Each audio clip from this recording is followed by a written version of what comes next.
Hello students, here in the question, first we need to find the maximum force acting on the connecting rod due to explosion pressure. It can be calculated using the formula F is equals to P into A, where P is the pressure and A is the area.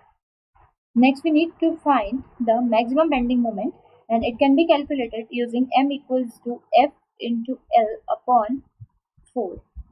Now we need to find the section modulus of the T section connecting rod. For that, we use the formula Z equals to M upon sigma. Now, finally, we will use the dimensions to calculate Z. First of all, calculating the maximum force F, it will be equals to P into A, that is 3 into 10 to the power 6 into 5674.63, which on solving is equals to 17.